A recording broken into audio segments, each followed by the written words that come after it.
Buenas tardes. Nosotros somos el equipo número 3, conformado por los alumnos María Yulisa Linares Villaseñor y por Eric García Ramírez, quienes a continuación abordaremos en esta presentación el tema de espacios comunitarios públicos para la materia de Teoría e Historia de la Arquitectura de la Facultad de Arquitectura de la Universidad Michoacana de San Nicolás de Hidalgo, cuya materia es impartida por el profesor José Manuel Martínez Aguilar.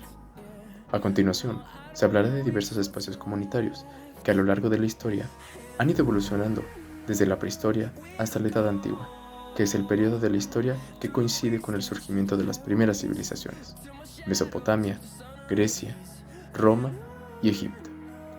La Edad Antigua inicia en el año 4000 a.C., con el nacimiento de la escritura, y finaliza en el año 476 d.C., con la caída del Imperio Romano de Occidente. ¿Qué son los espacios comunitarios?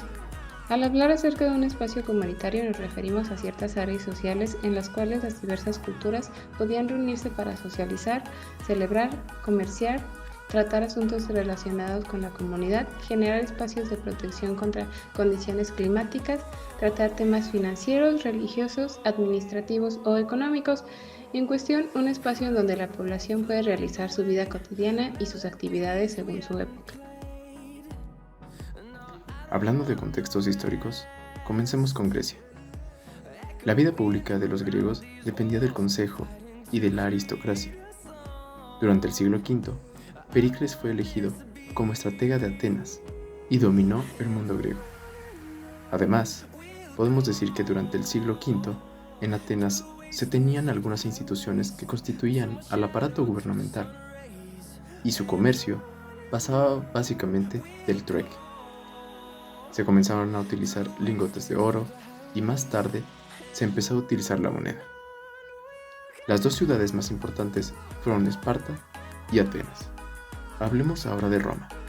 Podemos establecer tres grandes etapas en la historia de la civilización romana, de las cuales mencionaremos únicamente dos: los antecedentes etruscos, que va desde el siglo VIII a.C. hasta el 509 a.C. En esta época, la ciudad de Roma, fundada en 753 a.C. por los etruscos, estuvo bajo la influencia de la civilización etrusca, tanto en el aspecto político como cultural y artístico. La otra etapa es la época imperial, que va desde el 27 a.C. al 476 d.C. La arquitectura imperial romana se interesó vivamente por el espacio interior, donde se lleva a cabo la actividad humana. Esta preocupación por la función le distanció del carácter plástico de la arquitectura griega.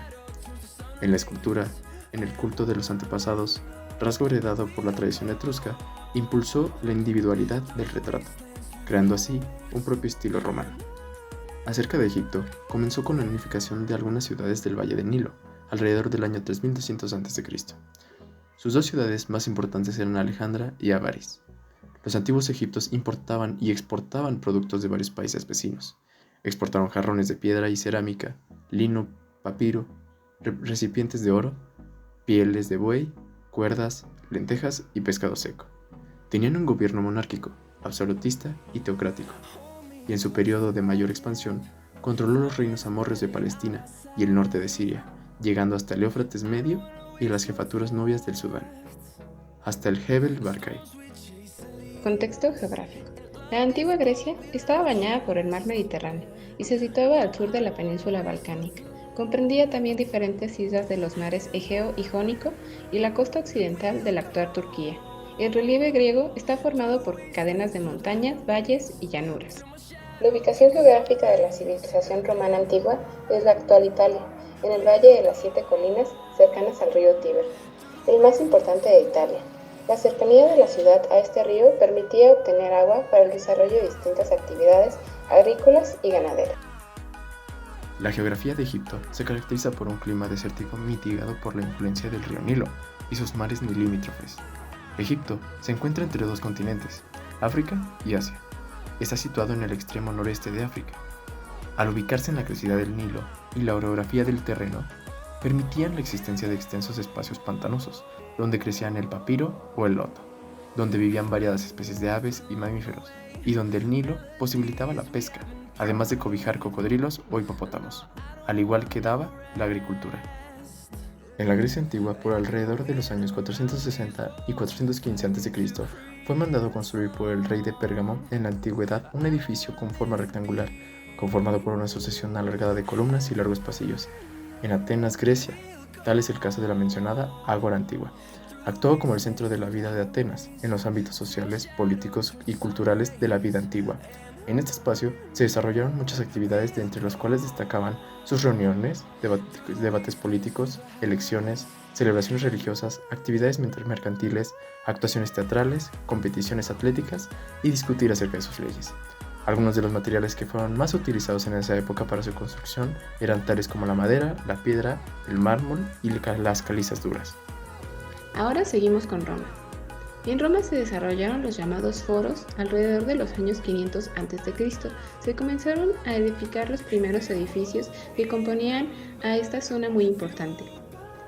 Los foros eran como una enorme plaza. Siempre se encontraban presididos por un templo en honor a la Tríada Capitolina.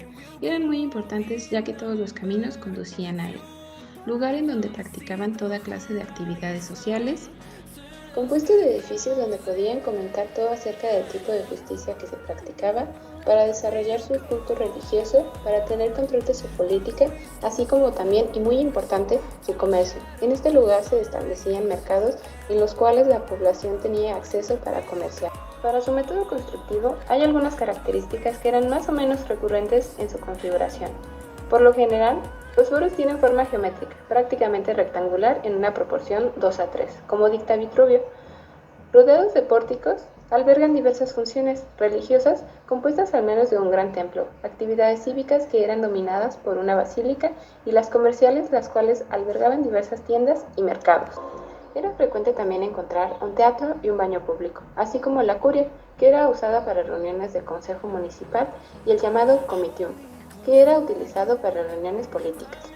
Tras la llegada de Julio César en el año 44 a.C., se decide ampliar el foro romano, y así lo hicieron sus predecesores de igual forma. La construcción, así como las ampliaciones que edificaron estos gobernantes, se hicieron con diferentes materiales, tales como la piedra, madera, mármol, también materiales producidos como el concreto romano, los ladrillos e incluso el vidrio, con el fin de dar una mejor estética para esta época. Como ya sabemos, los egipcios eran una civilización politeísta y muchas veces sus puntos de reunión eran templos hacia estos dioses, en los cuales se reunían a orar, meditar y relacionarse con los demás. Un ejemplo de ellos es el templo de Karnak, el gran santuario de Amón. Hace más de 4000 años, Intef II, el rey de la dinastía 11, comenzó las obras del templo en Tebas, en la ciudad de Luxor, dedicado al dios Amón. Fue el primer recinto de culto de Egipto desde el Imperio Nuevo. Debido a la escasez de materiales, los dos materiales de construcción predominantes fueron el adobe, en ladrillos de barro, y la piedra, fundamentalmente la piedra caliza. También la piedra arenisca y el granito en cantidades enormes.